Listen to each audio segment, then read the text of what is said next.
Il va s'afficher. Mais j'aimerais vous parler de comment Dieu fait pour réveiller un homme et une femme. Alors, je pense que vous êtes réveillés ce matin. Qui a eu besoin d'un réveil? Hein, quand même? Oui. Ouais, mais ça, c'est les. Hein. Eh oui, c'est pas évident. Si c'était évident, ça se saurait. Simplement, je voudrais vous parler de réveil. Dieu est capable de nous réveiller. Non que vous soyez endormis. Physiquement, vous êtes bien et bien là. Vous avez pris la décision de venir. Mais je crois que ce qui est merveilleux avec le Seigneur, c'est qu'il est capable de réveiller notre conscience. Notre conscience qui est endormie, qui peut être, selon la parole de Dieu, quand elle nous le déclare, comment dire, aveuglée. Nous ne voyons pas les choses comme Dieu les voit, mais Dieu, dans sa grâce, dans son amour, ne mettez pas les textes tout de suite, les frères, eh bien, il est capable de nous réveiller, de nous parler d'une manière particulière ce soir, non que le prédicateur soit particulier, mais c'est la parole de Dieu qui est particulière.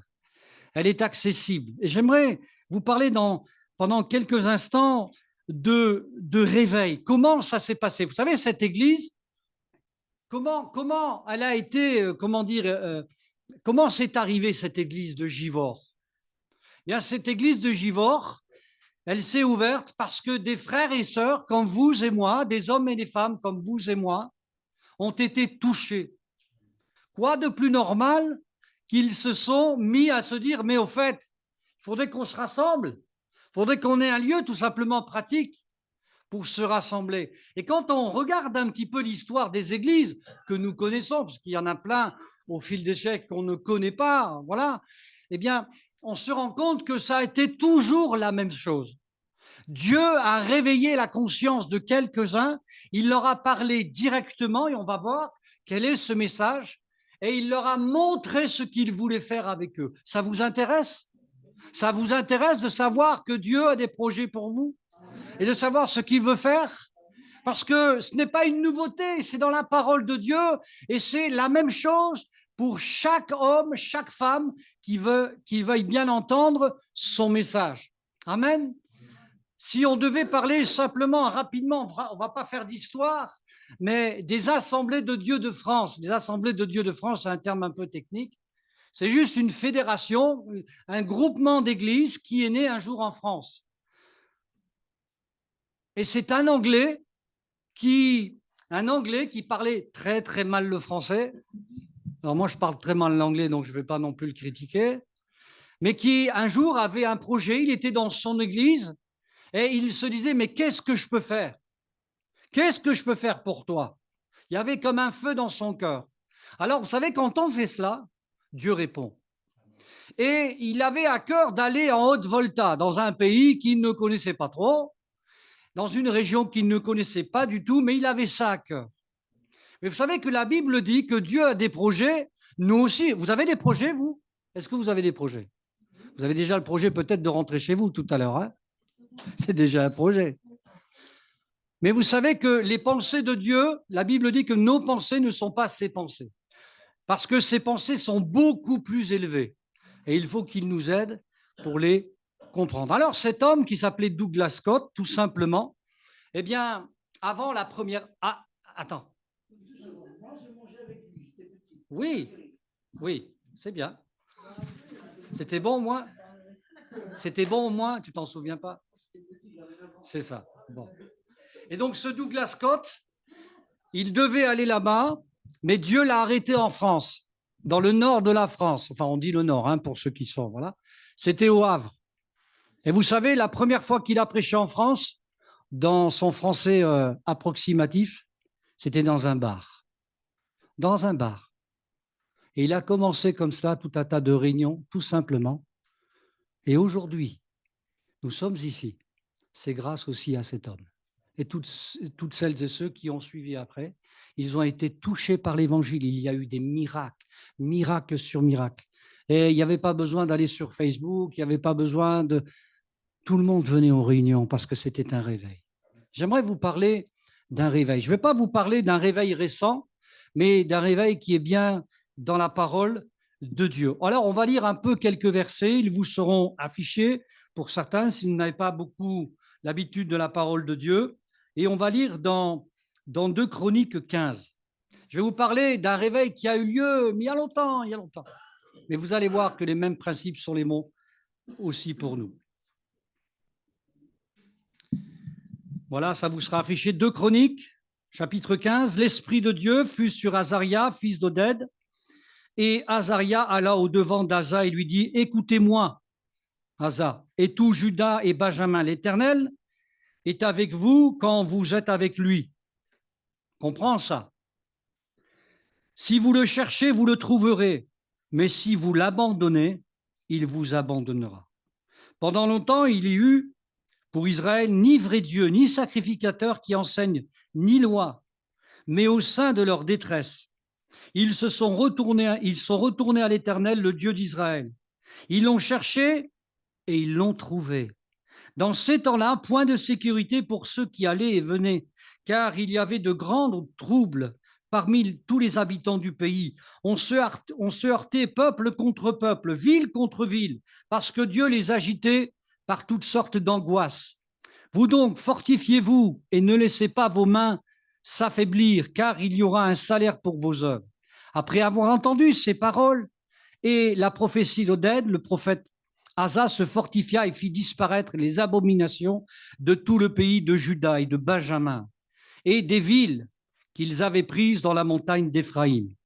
Et il restaura l'autel de l'Éternel qui était devant le portique de l'Éternel. Il rassembla tout Juda et Benjamin et ceux d'Éphraïm, de Manassé et de Siméon qui habitaient parmi eux, car un grand nombre de gens d'Israël se joignirent à lui lorsqu'ils virent que l'Éternel, son Dieu, était avec lui. Ils s'assemblèrent à Jérusalem le 3e mois de la 15e année du règne d'Asa. Ce jour-là, ils sacrifièrent à l'Éternel sur le butin qu'ils avaient amené 700 bœufs et 7000 brebis. Ils prirent l'engagement de chercher l'Éternel, le Dieu de leur père, et de tout leur cœur, de toute leur âme. Et quiconque ne cherchait pas l'Éternel, le Dieu d'Israël, devait être mis à mort, petits ou grands, hommes ou femmes. Ils jurèrent fidélité à l'Éternel, à voix haute, avec des cris de joie et au son des trompettes et des cordes. Tout Juda se réjouit de ce serment, car ils avaient juré. De tout leur cœur, ils avaient cherché l'Éternel de plein gré, et ils l'avaient trouvé. Et l'Éternel leur donna du repos de tous côtés. Le roi Asa enleva même à Maca, sa mère, la dignité de règne, parce qu'elle avait une idole. Elle avait fait une idole pour Astarté, donc c'est un dieu étranger. Asa abattit son idole, qu'il réduisit en poussière, il la brûla au torrent du Cédron, mais les hauts lieux ne disparurent point d'Israël, quoique le cœur d'Asa eût été en entier à l'Éternel pendant toute sa vie. Il mit dans la maison de Dieu les choses consacrées par son père et par lui-même de l'argent, de l'or et des vases. Il n'y eut point de guerre jusqu'à la 35e année du règne d'Asa. Amen. On a l'histoire ici, nous est contée l'histoire réelle d'un retournement de situation qui ne s'est pas fait, comme cela, d'une manière magique. Il y a des choses qui se sont passées pour que ce réveil, arrive, tout simplement. La première des choses que je voudrais vous citer d'après ce texte, c'est le verset 1, il est dit « L'Esprit de Dieu saisit Azaria, fils d'Oded ». Nous avons la réponse ici. Ce sont des hommes qui ont besoin d'être réveillés, parce que le réveil, il vient de Dieu. Et à qui est-il destiné? Aux hommes. C'est Dieu qui est capable de réveiller notre conscience. Soyons honnêtes. Alors, je vais parler à ceux qui ont un peu d'expérience avec le Seigneur. Pouvez-vous dire que c'est vous qui avez cherché Dieu en premier? Et moi, je dirais, si quelqu'un me dit oui, à d'autres. C'est Dieu qui nous a cherchés. Il nous a cherchés parce qu'il a réveillé notre conscience. Déjà tout petit, nous savions que nous faisions mal, n'est-ce pas? C'est notre conscience. Voyez-vous, dans la parole de Dieu, il est écrit que Dieu a pris soin d'écrire ses commandements sur notre cœur, c'est-à-dire sur notre conscience. Je ne sais pas trop où ça se trouve, la conscience. Vous savez où c'est? C'est quelque part. Mais on sait que ça nous parle directement. C'est dans le quartier général de nos âmes. Nous savons ce qui est bien et nous savons ce qui est mal. Nous savons ce qui est autorisé et nous savons ce qui ne l'est pas. C'est au-delà même de l'éducation que nous avons reçue. C'est Dieu qui a pris soin d'écrire sa parole sur notre cœur. Pourquoi? Pour faire de vous des prisonniers? Non. Même si nous sommes tous prisonniers du péché. Il l'a fait afin que nous ayons un jour, alors qu'il va réveiller notre conscience, et j'espère que pour quelques-uns cela se fera ce soir, pour que nous puissions lui dire « Sauve-moi, éclaire-moi, dirige-moi, guéris-moi », parce que Dieu a un message pour nous, un message qui est d'abord d'amour, pas autre chose. Il désire tout simplement que chaque homme, chaque femme parvienne à la connaissance de son nom. Connaissant son nom, il pourra être libéré, il pourra espérer contre toute espérance. Certainement, les uns et les autres, nous nous sommes trouvés dans des situations compliquées, inextricables. On a, à un moment donné, vu un mur à la place, peut-être d'une issue, d'une sortie de secours. Mais croyez-moi, quand on rencontre Dieu, ce n'est pas la roue de secours que vous avez dans le coffre, surtout que vous avez vu maintenant comment elles sont fines, on veut tellement rentabiliser les choses. Hein. Dieu veut vous donner non pas un petit salut, mais un grand salut. Lorsqu'il désire accorder une guérison, c'est une guérison pleine et entière qu'il désire nous accorder. Et il ne demandera rien en retour quand vous sortirez de cette salle. Il n'y a pas quelqu'un qui va vous demander un chèque. Parce que Dieu, lorsqu'il donne, il donne complètement, il donne d'une manière magnifique. Amen. Nous avons besoin d'être réveillés parce que Dieu n'a pas besoin d'être réveillé. Les frères, affichez-moi le psaume, s'il vous plaît, 121 et au verset 4, où il est dit ceci, non, il ne ferme pas les yeux. Alors vous aurez peut-être une autre version, le psaume 121, verset 4, non, il ne ferme pas les yeux, il ne dort pas, le gardien d'Israël. Tout à l'heure, il va falloir payer votre dette. Il va falloir aller dormir, n'est-ce pas? Même si vous dormez peu, ça nous arrive. Mais il faut, à un moment donné, il faut s'allonger. Il faut, eh bien, dormir. Mais l'avantage que nous avons, ce soir encore, nous pouvons le réaliser. C'est pendant que nous dormirons, tout à l'heure, la prière que nous aurons fait monter à Dieu. Il va s'en occuper. Il va s'en occuper. Il n'est pas comme un homme pour oublier, vous savez. Nous, on fait des listes de prières, vous l'avez vu tout à l'heure apparaître, et tout à l'heure, Robert va nous conduire dans quelques sujets. Mais lui, il n'en oublie aucun. Et il veut y accéder pour chacun et chacune d'entre nous. Amen. Nous avons besoin d'un réveil parce que Dieu n'a pas besoin de se repentir. C'est nous qui avons besoin de nous repentir. Quand, je le disais tout à l'heure, quand le Saint-Esprit touche nos cœurs, nous montre tels que nous sommes. Et là, il n'y a personne qui peut racheter ni l'un ni l'autre, même si on est de la même famille. On est tous des pécheurs devant Dieu. Tous. Et vous savez la fameuse phrase que l'on connaît, « Mais moi, je n'ai pas tué ». Elle voudrait se disculper. Et souvent, moi, je dis à la personne qui dit ça, « J'espère que vous n'avez pas tué. C'est déjà pas mal. Et vous avez certainement menti. Vous avez certainement fraudé, volé, peu importe. Et cela nous ferme la porte du salut. Par contre, si nous sommes honnêtes, lorsque Dieu réveille notre conscience, alors Dieu veut nous pardonner. Il veut nous pardonner, il veut nous purifier pour que nous puissions nous tenir en sa présence, espérer contre toute espérance et voir combien il nous aime, combien il est prêt à changer nos cœurs et nos vies. Ce n'est pas une religion, ce n'est pas une philosophie, ce n'est pas même, je dirais, un coach. Aujourd'hui, il y a des coachs pour tout, qui changera quoi que ce soit. Dieu change l'intérieur pour qu'à l'extérieur, ça se voit que nous avons changé. Ça se voit que nous sommes heureux. Dans 1 Samuel, chapitre 15, verset 29, il est dit ceci, « Le Seigneur, qui est la gloire d'Israël, ne ment pas et il ne change pas d'avis comme un homme. Il n'y a pas besoin que Dieu change. C'est nous qui avons besoin de changer. D'ailleurs, à son contact, on change. Vous savez, quand quelqu'un vous aime vraiment, véritablement, vous changez. Vous changez non pas par contrainte, mais vous changez par amour. N'est-ce pas? Les couples qui s'aiment savent de quoi il en est question. Je crois qu'il est important bien, de comprendre cela, que Dieu nous aime ce soir. Vous n'êtes pas venu ici pour recevoir une leçon de morale, mais vous êtes venu pour être au contact de celui qui a donné sa vie à la croix du Calvaire. Il l'a donné pleinement. Vous n'étiez même pas né que déjà il donnait sa vie pour chacun et chacune d'entre nous.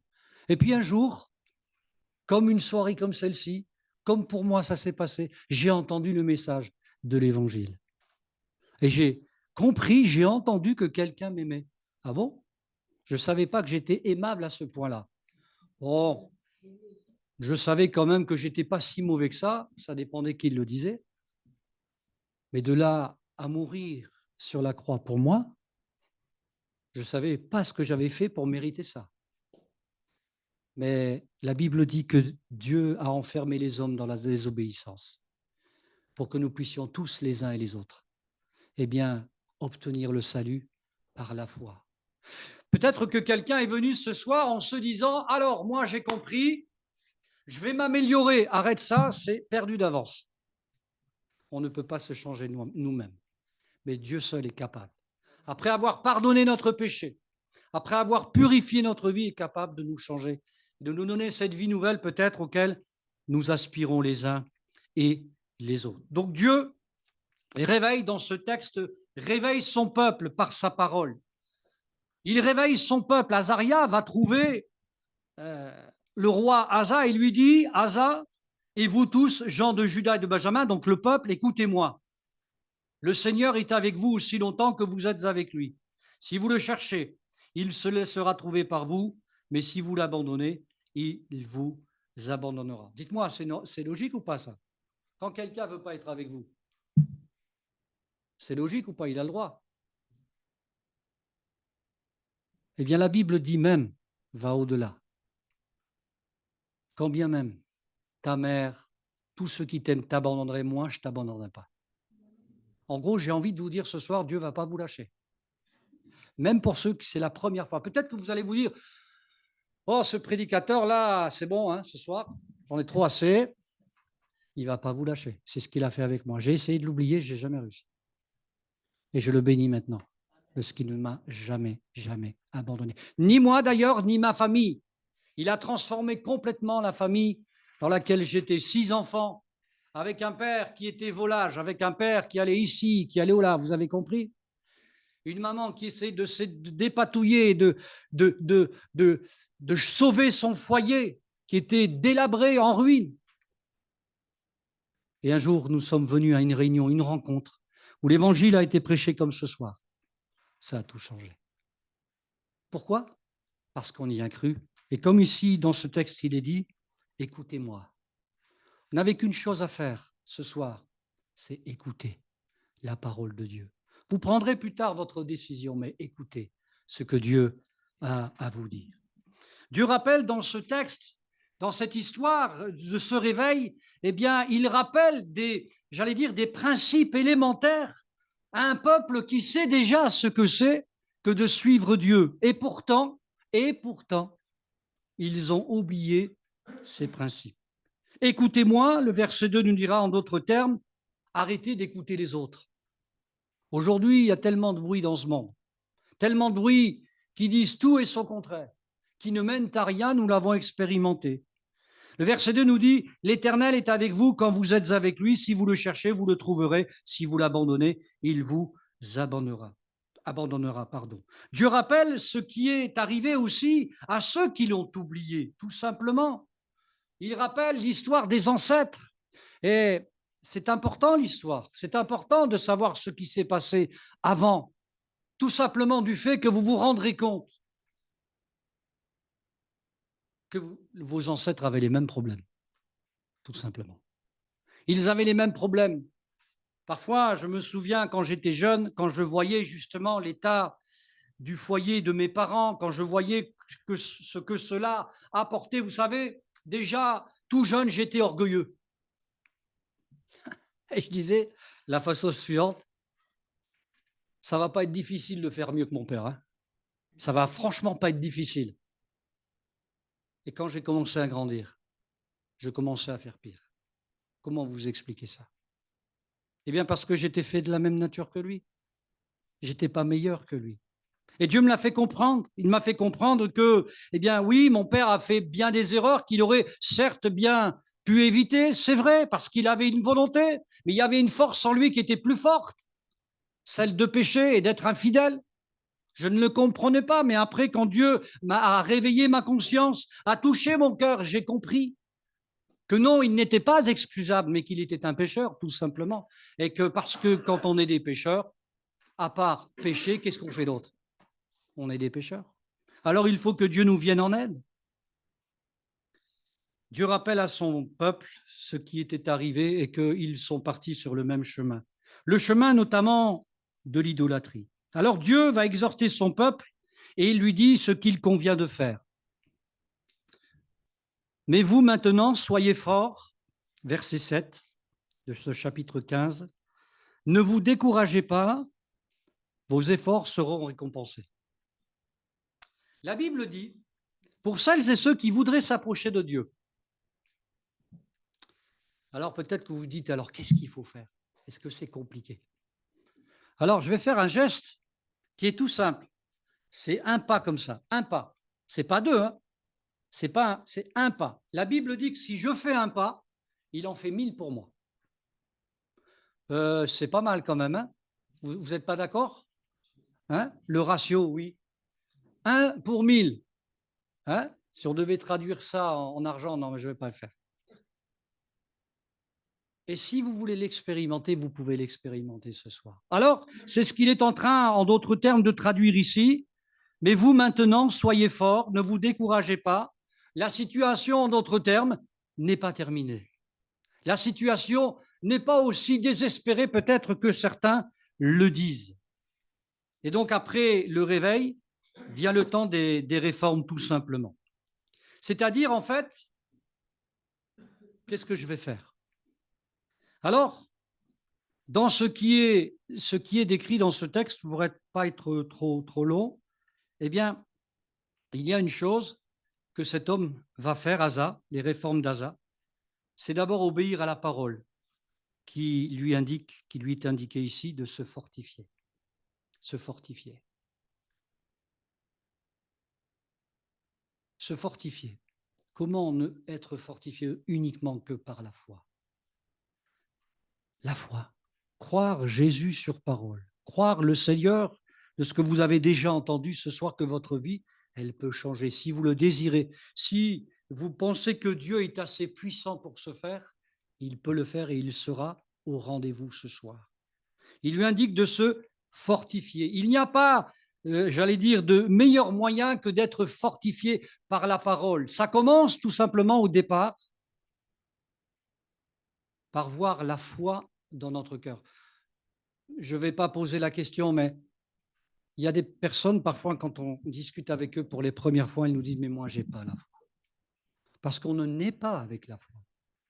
Ce n'est pas parce que vos parents vous ont lu la Bible, le Coran ou je ne sais pas quoi, que vous avez la foi. Ce n'est pas vrai. C'est une foi peut-être intellectuelle, mais la foi en quelqu'un qu'on ne connaît pas, c'est impossible. Et ce soir, ce Dieu dont je vous parle, le Dieu de la Bible, de l'Ancien Testament et du Nouveau et d'aujourd'hui, il est là au milieu de nous, par son esprit. Et il voudrait te parler directement. Et il le fait déjà par sa parole ce soir. La deuxième réforme qui va être faite dans ce texte, d'après ce que lui disait la parole de Dieu, il en déduit bien, ce qu'il convient de faire. Je suis toujours étonné de voir des personnes qui font leur premier pas dans la foi et ils savent pour l'essentiel ce qu'il faut faire. Ils savent, on ne leur a pas appris. Parce que l'Esprit de Dieu est comme une lumière qui éclaire les ténèbres. Vous savez, quand Si vous avez un endroit chez vous qui n'est pas trop éclairé, prenez une petite lampe. Et tout de suite, avec le faisceau, vous voyez ce qui s'y passe. Et vous vous rendez compte, parfois, vous avez entassé pas mal de choses, hein, dans le grenier, dans le garage, etc. N'est-ce pas? Et le Saint-Esprit fait cela. Il agit comme une lumière. Et il veut nous montrer, eh bien, ce qu'il est capable de te retirer comme fardeau, comme peine. Tout ce que tu as subi, tu n'arrives même pas à mettre les mots dessus, mais Dieu voudrait t'en décharger. Parce qu'il est dit dans la parole de Dieu qu'il a payé pour cela à la croix du Calvaire. Il a non seulement payé pour notre salut, afin que quiconque croit ne périsse point, mais qu'il ait la vie éternelle, mais il a payé aussi pour nos maladies, pour nos échecs, et tout ce qui fait la vie d'un homme et d'une femme, ses difficultés, ses peines. Il est capable de tout prendre en charge pourvu qu'on, par la foi, on le lui donne. D'après ce que lui disait la parole de Dieu, Asa en a déduit ce qu'il convenait de faire, de ne plus, voilà, il y avait une liste de choses à faire, etc., etc. Et pour être rapide, il y a une chose qui a été faite et qui se passe souvent quand il y a un réveil, quand la conscience, par l'action du Saint-Esprit, s'éveille, c'est la destruction des idoles. La destruction des idoles. Permettez-moi de vous parler d'un témoignage. Je n'avais pas prévu, mais un autre en avait prévu. C'est une femme qui est infirmière de métier depuis longtemps.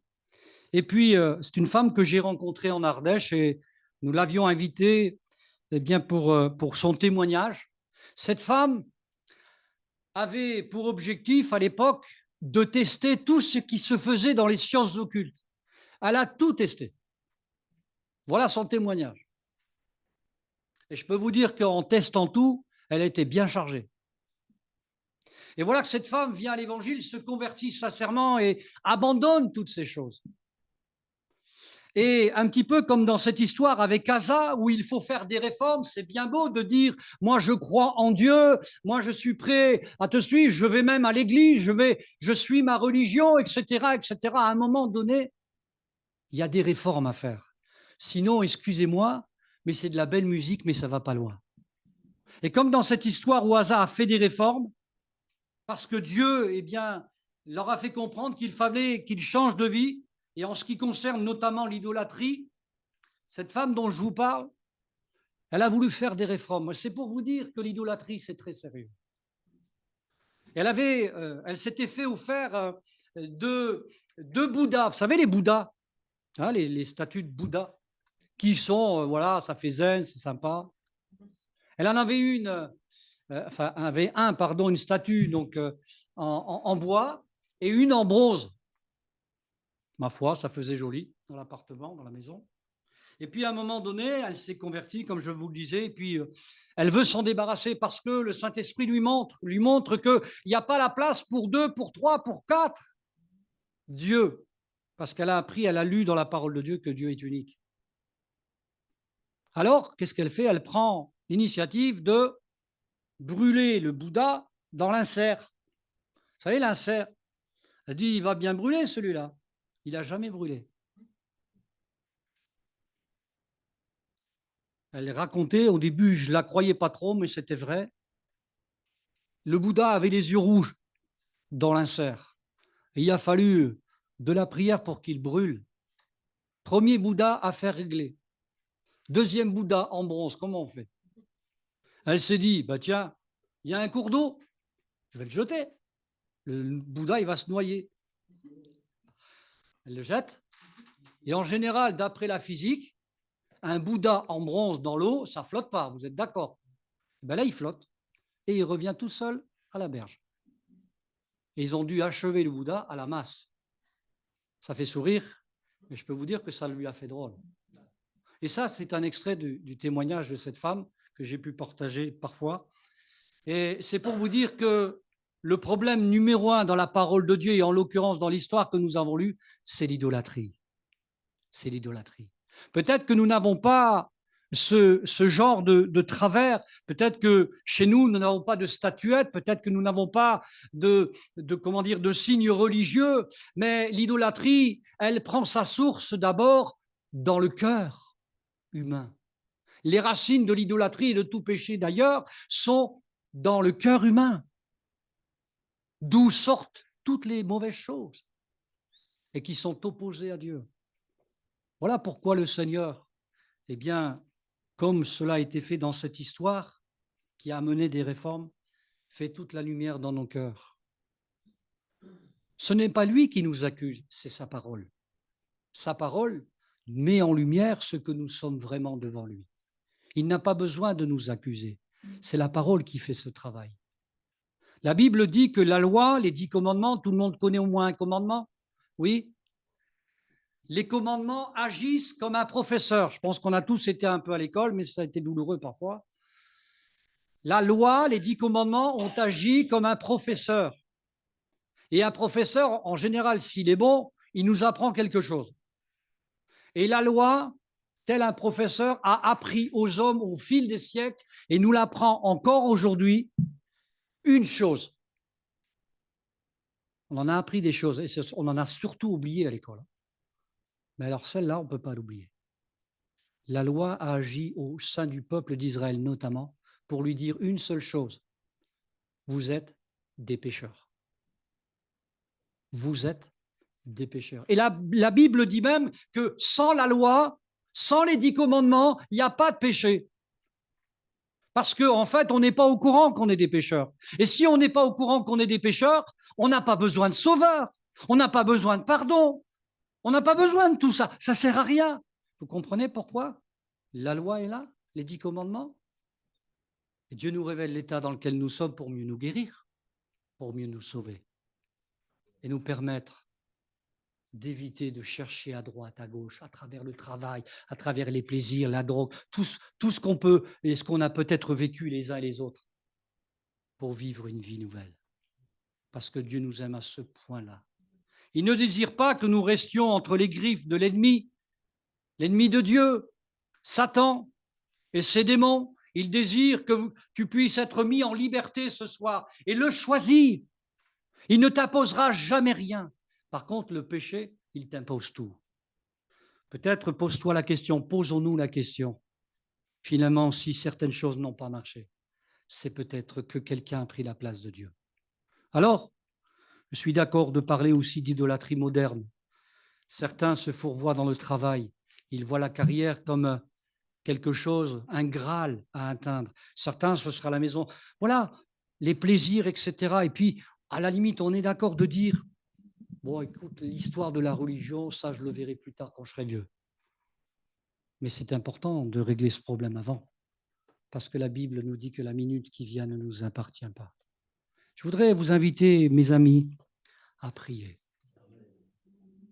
et prendre conscience, ce n'est pas moi qui vais le faire, moi je vais faire aucun forcing, moi je suis rien, mais de prendre conscience ce soir que peut-être vous avez besoin d'être réconcilié avec Dieu.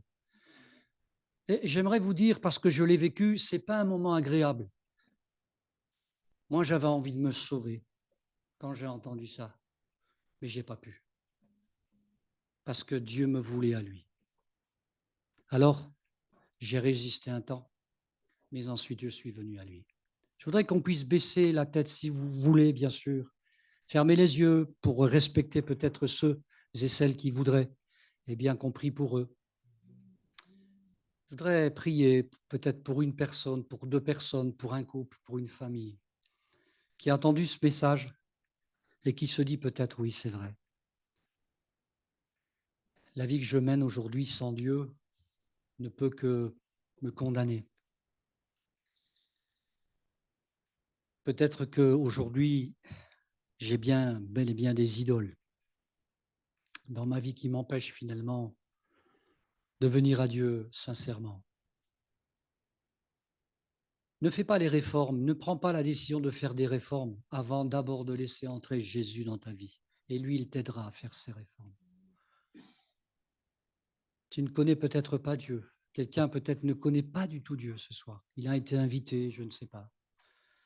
Mais Dieu t'a donné rendez-vous ce soir. Alors on va prier pour toi, on va prier pour elle, pour lui. Et on va demander à Dieu sa grâce. On ne peut demander que cela. Il désire te faire grâce. Y a-t-il une personne qui voudrait simplement inviter Dieu dans sa vie et dans son cœur? Si c'est oui, alors tu lèves ta main et tu la baisses aussitôt. Et on pourra prier pour toi. Voilà. Vous savez, cette main que vous avez levée, pour Dieu, c'est très sérieux. Nous, peut-être, on va l'oublier. Vous pouvez la baisser là-bas. Mais Dieu ne l'oubliera pas. C'est le début de quelque chose de nouveau. Cette main levée, ça paraît pas grand-chose, mais c'est important. Vous lui donnez l'autorisation de commencer à agir dans votre cœur et dans votre vie. Croyez-moi, vous ne serez jamais déçus. Alors on va prier maintenant. Est-ce qu'il y a encore une dernière personne qui veut qu'on prie pour elle? Voilà, vous pouvez baisser votre main. Seigneur, c'est avec une grande simplicité de cœur que nous voulons te prier. Pour ces personnes, Seigneur, qui ont dit, oui Seigneur, je veux que tu viennes dans ma vie. Seigneur, je te prie maintenant par ton esprit dans les jours prochains de te révéler, de leur montrer, Seigneur, une chose des plus importantes, c'est combien tu les aimes.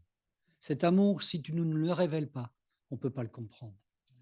Alors Seigneur, établis cela en eux. Accorde leur ta paix. Accorde-leur ce qu'ils ne connaissent pas encore, comme tu l'as fait et que tu le fais pour nous encore.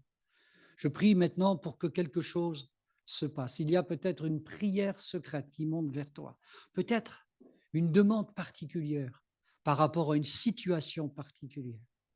Seigneur, toi, tu entends cela. Tu entends cela qui monte des cœurs et qui arrive jusqu'à toi. Seigneur, ta parole a été prêchée. Seigneur, et nous voulons continuer à prier. Seigneur, tu prends en charge maintenant, selon leurs désirs, selon leur oui, leur vie. Et elle ne sera plus jamais la même. Seigneur, qu'il y ait là un nouveau départ, qu'il y ait là une nouveauté de vie qui commence. Fais-les naître de nouveau, Seigneur, dans le nom de Jésus-Christ, afin qu'ils t'appartiennent, et ce pour l'éternité. Amen. Robert, je te laisse la place.